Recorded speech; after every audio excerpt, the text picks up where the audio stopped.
Guys आज हम लोग क्वेश्चन पेपर सॉल्व करेंगे प्रीवियस ईयर क्वेश्चन पेपर 2020 का मैथ्स की मैथ्स के फर्स्ट बुक एनालिसिस का। ये क्वेश्चन पेपर CCS यूनिवर्सिटी का है 2020 का। तो आइए स्टार्ट करते हैं। फर्स्ट क्वेश्चन है इसमें, a non empty finite subset of R is always bounded above only, bounded below only, none of this. तो जो फाइनाइट सेट होता है, इसमें कहा गया फाइनाइट सेट है जो कि एम्प्टी नहीं है, यानी कि खाली नहीं है, तो वो ऑलवेज बाउंडेड होता है, यानी कि ए ऑप्शन हमारा करेक्ट है। भाई देखो कैसे होगा, मान लो जिस रियल नंबर है वो हमारे, मान लो हमने उस सेट में जो हमारा हमने जो सबसेट लिया है वो 1 से लेके 10 तक लिया है। भाई सारे के सारे रियल नंबर आ गए उसमें, तो वो एक बाउंडेड सेट हो गया ना, क्योंकि हमने बता दिया उसमें 10 तक है, तो वो एक बाउंडेड सबसेट हो गया। यानी कि सबसेट हमेशा बाउंडेड होता है रियल नंबर का। सेकंड है, if Gn equals to 1 by open interval minus का 1/n से लेके प्लस का 1/n तक, n बिलोंग्स कैपिटल N यानी कि natural number, then which is statement is true. तो इसमें से हमसे पूछा गया है अगर n कैपिटल N यानी कि नेचुरल नंबर से बिलोंग करता है तो इनमें से कौन सा ऑप्शन सही है। Intersection Gn is open set, intersection n attends to 1 to infinity Gn is not open set, या क्लोज और ओपन दोनों है, या नॉन ऑफ दिस। तो ये हमारा ओपन सेट नहीं होता है, क्योंकि देखो हम इसमें जब वैल्यूज़ पुट करते जाएंगे तो ऑलवेज इसमें 0 जरूर आएगा, तो ये हमारा ओपन सेट नहीं होता है। थर्ड क्वेश्चन है हमारा, विच is not true, every Kochi sequence is always convergent. ये क्वेश्चन मोस्ट इंपॉर्टेंट है, इसको याद रखना। तो जो हमारी कोची सिक्वेंस होती है वो हमेशा एक तो बाउंडेड होती है और कन्वर्जेंट होती है। ये कोची का रूल है, अगर कोई भी सीक्वेंस कन्वर्जेंट है और बाउंडेड है तो वो हमेशा कोची सीक्वेंस होगी। या फिर अगर कोई सीक्वेंस का हमें पता है कि वो कोची सीक्वेंस है तो वो हमेशा ये याद रखना कि वो बाउंडेड और कन्वर्जेंट दोनों अपने आप ही हो जाएंगी। उसके लिए ज़रूरी नहीं है कि वो कहे कि होगी, बस कोची कह दिया तो मतलब अपने आप हो गया कि वो बाउंडेड भी है और कन्वर्जेंट भी। तो फर्स्ट ऑप्शन है, every Kochi sequence is always convergent, तो ये ऑप्शन तो ट्रू है। सेकेंड है, every convergent sequence is always bounded, तो ये भी ट्रू है कि कन्वर्जेंट सीक्वेंस हमेशा बाउंडेड ही होंगी। डाइवर्जेंट होती हैं जो इनफाइनाइट होती हैं तो वही अनबाउंडेड होती है, कन्वर्जेंट हमेशा बाउंडेड सीक्वेंस होती है। लेकिन इसका कन्वर्स ट्रू नहीं है, बाउंडेड सीक्वेंस कन्वर्जेंट हो ये ज़रूरी नहीं है, पर कन्वर्जेंट सीक्वेंस हमेशा बाउंडेड ही होती है। C option, every bounded sequence is always convergent, तो ये ऑप्शन तो हमारा गलत है। डी देखते हैं, every bounded monotonically decreasing sequence converge to its infimum, ये भी सही है। जो हमारी मोनोटोनिकली डिक्रीजिंग सीक्वेंस होती है, यानी कि डिक्रीज करती जा रही है जो हमारी सीक्वेंस, वो हमेशा कन्वर्ज करती है अपने इन्फीमम पर। तो हमारे पास जो रॉन्ग ऑप्शन है हमारा ये है, यानी कि इसमें हमसे नोट पूछा है तो ये हमारा सी हो जाएगा, क्योंकि हमारा ऑप्शन रॉन्ग है, यानी कि C option is correct. 4, the domain of sequence is always set of real number R, set of integer I, set of natural number N, all of the above. इसमें पूछा गया है जो हमारे पास सीक्वेंस का डोमेन होता है वो सेट होता है रियल नंबर का, इंटीजर का, नेचुरल नंबर का, इनमें से कोई नहीं। तो ये याद रखना, डोमेन हमेशा सेट होता है नेचुरल नंबर का, यानी कि C option is correct. 5th, which algebraic property is not true for the set of real number. इनमें से अलजेब्रिक प्रॉपर्टी कौन सी सही नहीं है ये पूछा है। तो देखो अगर हम इसको सॉल्व करें तो ये तो सिंपल सी बात है, हम ये अभी तक पढ़ते ही आ रहे हैं 12 से, उससे पहले भी हम करते आ रहे हैं, 12 तक भी हमने किया है कि अगर क्रॉस मल्टीप्लाई की जाए, इसको अगर हम अपॉन में डाल दें तो ये b बराबर 1/a आ जाएगा, वही यहाँ पे क्या रखा है। सेकंड, भाई यहाँ पे a से a कैंसिल हो जाएगा तो 1 आ जाएगा, ये भी सही है। बस शर्त है कि a 0 के इक्विवेलेंट नहीं होना चाहिए, क्योंकि अगर 0 आ जाएगा तो 1/0 तो इन्फिनेटिव हो जाएगा, तो इन्फिनेटिव आ जाएगी। नेक्स्ट है under root of A square equals to A, तो ये हमारा गलत है, क्योंकि जब अंडर रूट दूसरी साइड जाएगा तो वो प्लस माइनस यहाँ पे जब अंडर रूट हटेगा तो प्लस माइनस ए आएगा, यहाँ पे ये गलत है अगर, ठीक है। और दूसरा ये रियल नंबर है तो इसमें माइनस में भी आएंगी, फिर माइनस से तो ये आइटा भी आ जाएगा इसमें, तो ये हमारा सी ऑप्शन करेक्ट हो जाएगा, यानी कि ये वाला ट्रू स्टेटमेंट नहीं है हमारा। इफ़ ए बी बड़ा है 0 से, देन आइदर ए बड़ा हो 0, बी बड़ा हो 0, और ए छोटा हो 0 से या बी छोटा हो 0 से, यानी कि इसमें कहा गया भाई ए बी दोनों ही बड़े हों 0 से या दोनों ही छोटे हों 0 से, तब भी ऑलवेज इनका प्रोडक्ट ही बड़ा आएगा 0 से। तो ये बात बिल्कुल सही है। देखो अगर हम पॉजिटिव ले लें, मान लो ए को हमने 2 ले लिया, बी को 3 ले लिया तो 2 3 जा 6, ये तो 0 से बड़ा ही हो गया। अब मान लो दोनों ही हमने नेगेटिव ले लिए।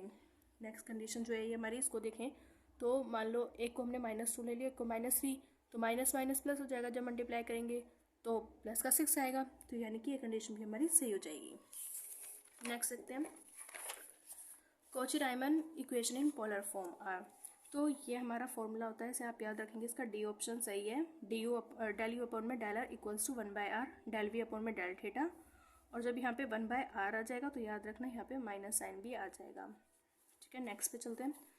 If F such that A B content in are is a continuous and monotonic function, अगर आर हमारा ये आर में है और ये हमारा कंटिन्यूस और मोनोटोनिक फंक्शन है, तब एफ इज़ राइमन इंटीग्रेबल और R on R, F Riemann integrable होगा आर पर, F not content in R A B, F content in R A B, या एफ कंटेंट इन 0 1, या F content in R A B. तो ये हमारा D option सही हो जाएगा। अगर ये आर में है और कंटिन्यूस और मोनोटोनिक फंक्शन है तो ये हमेशा एफ हमेशा आर में आएगा इंटरवल ए बी पर। 8 question for any complex number Z the minimum value of Z plus Z minus 1 is. तो ये हमारा इसकी वैल्यू हमेशा 1 होगी, क्योंकि देखो जब ये कॉम्प्लेक्स नंबर है तो हमारे इसे सॉल्व करके जो वैल्यू आनी चाहिए वो हमेशा कोई रियल नंबर आनी चाहिए। तो अगर यहाँ पे हम 0 पुट करते हैं तो वो तो रियल नंबर नहीं आएगी, और दूसरा नेगेटिव नहीं आनी चाहिए। 0 अगर यहाँ पुट कर देंगे तो -1 आएगी, तो वो तो आ नहीं सकती। तो हम यहाँ पे 1 पुट करेंगे मिनिमम इसका, यानी कि 1 हो जाएगा। 9th which of the following subset of R is a neighbourhood of 3 set of integer. इसमें पूछा गया है कि इनमें से कौन सा सेट है जो 3 का नेबरहुड है। सेट ऑफ इंटीजर, ये इंटीजर नहीं है तो ये इसका नेबरहुड नहीं हो सकता, 3 नेबरहुड नहीं हो सकता। ओपन इंटरवल 3 और 5, तो क्योंकि ये ओपन इंटरवल है भाई, अगर हम 3 के अबाउट देखेंगे, 3 के बनाएंगे हम छोटा सा इंटरवल, तो 3 तो इसमें आ ही नहीं रहा भाई। जो हमारी नेबरहुड की डेफिनेशन है उसके अकॉर्डिंग क्या है कि जिसका हम नेबरहुड देख रहे हैं वो सेट में होना चाहिए पहले से। तो यहाँ पे इस ओपन इंटरवल में तो 3 तो है ही नहीं इसमें, तो ये तो हो ही नहीं सकता। नेक्स्ट सी ऑप्शन, तो देखो जब हम इसको सॉल्व करेंगे तो क्या आ जाएगा, ये होल नंबर है, यहाँ ध्यान रखना कोमा नहीं है, होल नंबर है में है ये, यानी कि जब इसे सॉल्व करेंगे तो हमारा आ जाएगा 13/4, यानी कि 3.2 समथिंग वाला पॉइंट हमारा इस ऑप्शन से इस इंटरवल से हटा दिया गया है, बट 3 है। चलो देखते हैं इसको, मैंने लास्ट वीडियो में बताया था, पर देखते हैं। हमारा इंटरवल दे रखा है 2 4 और माइनस कर दिया गया 3 1/4। तो ये जो वैल्यू आई थी हमारे पास ये आएगी 3.2 समथिंग आएगी ये वैल्यू हमारे पास। तो जब हम इसका इंटरवल बनाएंगे 2 to 4 यहाँ पे मान लो 3 है, लेकिन यहाँ से हमारा ये वाला पॉइंट 3.2 मान लो यहाँ पे आ रहा है, तो यहाँ पे ये पॉइंट हटा दिया गया।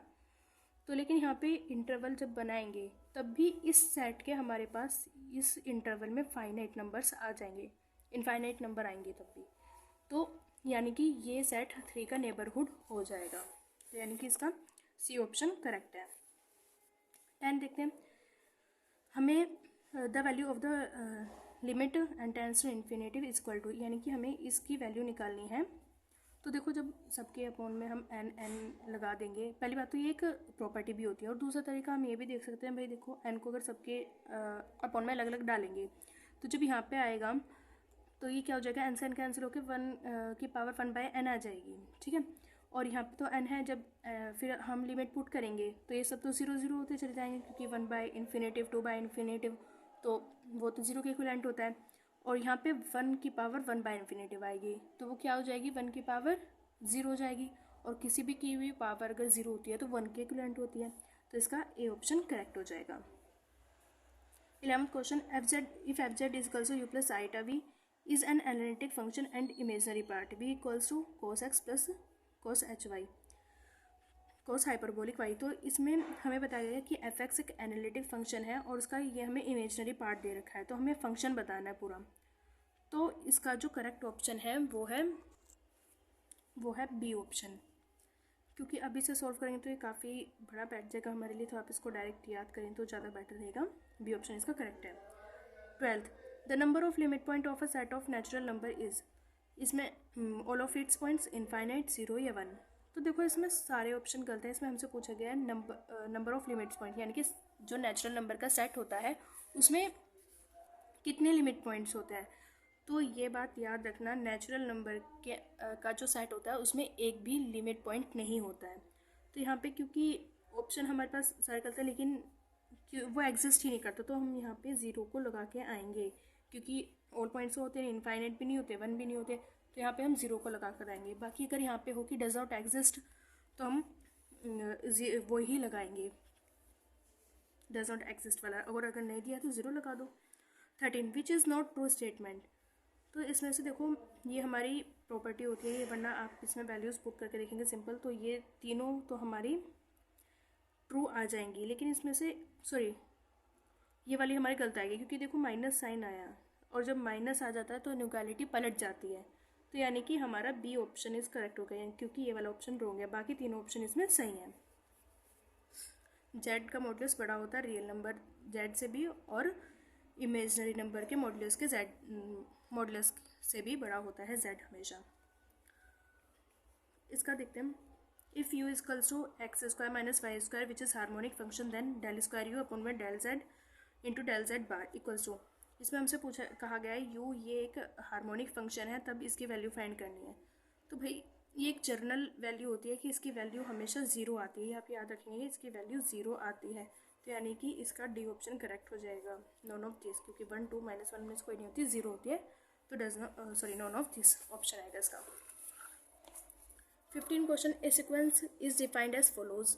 हम S1 की वैल्यू दे रखी है जो कि 0 से A है और 0 से बड़ा होता है वो, और Sn+1 की वैल्यू दे रखी है, और इसमें कहा गया है इफ़ B बड़ा है A से और N बड़ा और बराबर है 1 के। तो इसे सॉल्व करके देखते हैं हम क्या है 15 क्वेश्चन। तो इसमें हम Sn और Sn+1 दोनों को L ऐड कर लेंगे, L ऐड कर लिया, यानी कि हम इसमें वैल्यू पुट करके देख रहे हैं L इक्वल्स टू √ऑफ AB स्क्वायर प्लस का L स्क्वायर और अपॉन में है A+1। तो जब इसको हम दोनों तरफ स्क्वायर कर दे रहे हैं हम, तो क्या हो जाएगा L square is equals to AB square plus का L स्क्वायर। इसको जब इधर लेकर जाएंगे A+1, जब इसको हम इधर लेके जाएंगे तो क्या आ जाएगा AL स्क्वायर प्लस का L square is equals to AB square plus का L स्क्वायर। L स्क्वायर से L स्क्वायर कैंसिल हो जाएगा, और यहाँ पे A से A कैंसिल हो जाएगा, तब क्या बचेगा L square is equals to B square.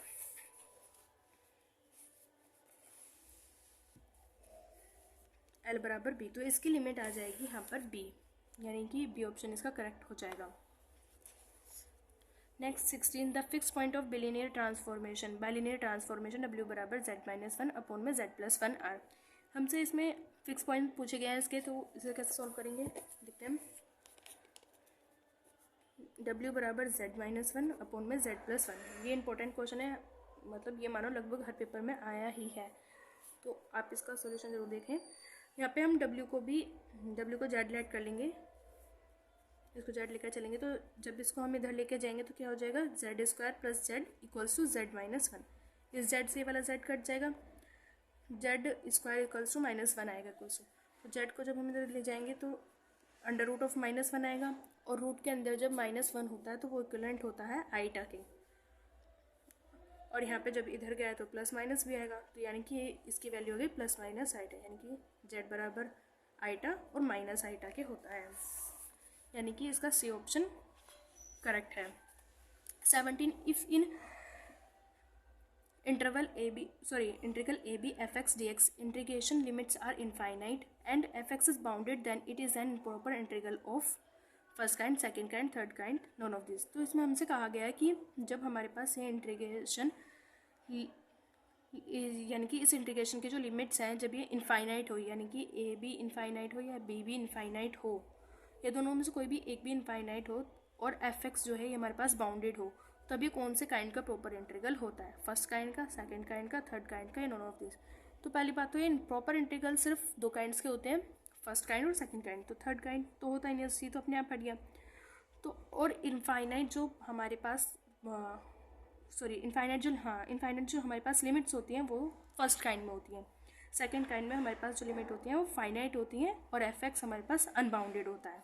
तो यानी कि ए ऑप्शन इज़ करेक्ट। याद रखना, अगर लिमिट फाइनाइट है और एफ एक्स बाउंडेड है, सॉरी लिमिट इनफाइनाइट है और एफ एक्स बाउंडेड है, तो हमारा वो फर्स्ट काइंड का होगा इम्प्रॉपर इंटीग्रल, और सेकंड काइंड का इम्प्रॉपर इंटीग्रल कब होगा, जब ये लिमिट्स हमारे पास फाइनाइट हो लेकिन एफ एक्स अनबाउंडेड हो। और प्रॉपर इंटीग्रल कब होता है, प्रॉपर इंटीग्रल हमारे पास तब होता है जब ए बी दोनों हमारे पास फाइनाइट हो और एफ एक्स बाउंडेड हो। भाई सबसे ज़्यादा कन्फ्यूजन इसमें ही होती है, इम्प्रॉपर इंटीग्रल सेकंड काइंड में और प्रॉपर इंटीग्रल में। तो इसमें अंतर सिर्फ इतना है कि प्रॉपर इंटीग्रल में एफ एक्स बाउंड होता है और इम्प्रॉपर इंटीग्रल सेकंड काइंड में एफ एक्स अनबाउंडेड होता है।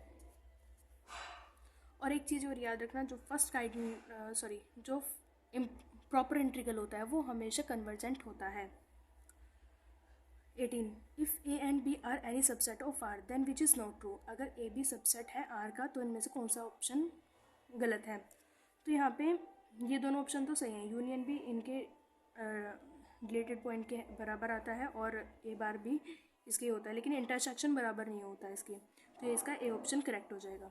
19 which is neighbourhood of its of point, close set, open set, set of rational number, set of integer. हमसे इसमें से पूछा गया है कि इनमें से ऐसा कौन सा सेट है जो अपने पॉइंट्स का नेबरहुड होता है, तो ऐसा ओपन सेट होता है, ओपन सेट ही अपने पॉइंट्स का नेबरहुड होता है।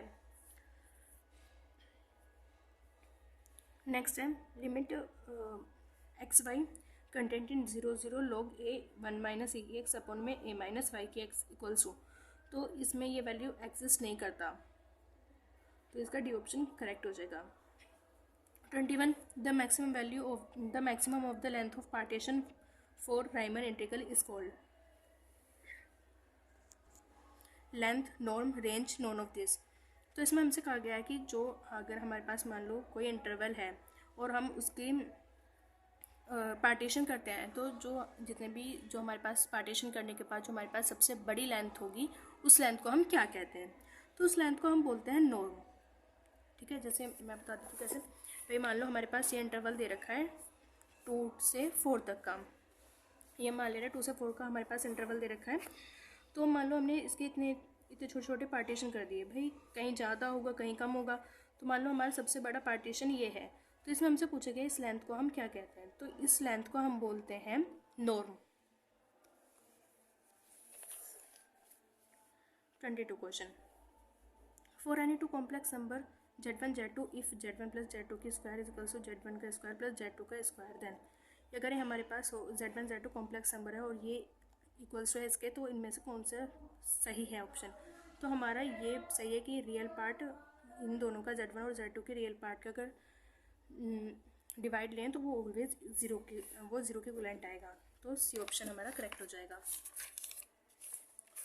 23 the necessary and sufficient condition for Riemann integrable is given by, तो हमारे पास इसमें बोला है upper limit of P F plus lower limit of P F ये छोटा होता है एप्सिलॉन से, ये इन दोनों का माइनस लें, अगर अपर और लोअर लिमिट का माइनस लेंगे तो वो होगा एप्सिलॉन से छोटा, या फिर अपर का लोअर से लें तो वो बड़ा होता है, ये नॉन ऑफ दिस। तो इसमें हमारा बी ऑप्शन सही है, एक तरह से फॉर्मूला है, आप इसको याद रखना, ये हमेशा छोटा आएगा। 24 A sequence S N is called a null sequence, limit S N equals to 0, S N equals to 0 for all N, limit S N equals to 1, limit S N बड़ा हो 1 से। इसमें हमसे कहा गया है सीक्वेंस को है, तो अगर कोई सीक्वेंस है उसे हम नल सीक्वेंस कब कहेंगे, जब उसकी लिमिट उस सीक्वेंस की लिमिट 0 हो, या वो खुद 0 के इक्विवेलेंट हो, या लिमिट उसकी 1 हो, या लिमिट 1 से छोटी हो, तो उसे हम जब लिमिट उसके सीक्वेंस की लिमिट जब हमारी 0 होती है तब हम उसे नल सीक्वेंस बोलते हैं, यानी कि ए ऑप्शन इसका करेक्ट है।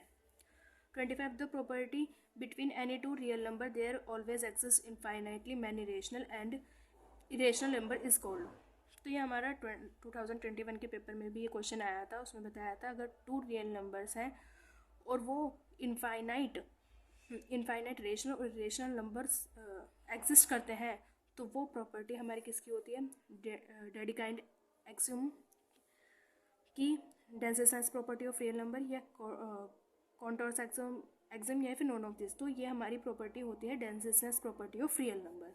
ये आप याद रखना। देखो ये 2021 में भी आया था, 2020 में भी आ रहा है। ये इंपॉर्टेंट क्वेश्चन है। ये यानी कि इसका बी ऑप्शन करेक्ट है, डेंसिसनेस प्रॉपर्टी ऑफ रियल नंबर। तो आज के लिए इतना ही रखते हैं। बाकी हम नेक्स्ट वीडियो में करेंगे। तो अगर आपकी कोई क्वेरी हो तो आप मुझे कमेंट करके पूछ सकते हैं। और अगर वीडियो अच्छी लगी हो तो लाइक करो, शेयर करो। और फ्रेंड्स, मैंने जो 2021 का क्वेश्चन पेपर सॉल्व कराया है, मैं उसका लिंक आपको डिस्क्रिप्शन में दे दूँगी। आप वहाँ जाकर उसे देखिए। अगर उसमें भी कोई प्रॉब्लम आती है तो आप कमेंट करके पूछ सकते हैं। तो अगर वीडियो अच्छी लगे तो लाइक शेयर करो और चैनल को सब्सक्राइब ज़रूर करना, ताकि वो जो क्वेश्चन पेपर मैं कराऊँ तो आपको मिल जाए वो टाइम से। और बेल आइकन ज़रूर प्रेस कर देना। ठीक है, बाय गाइज़।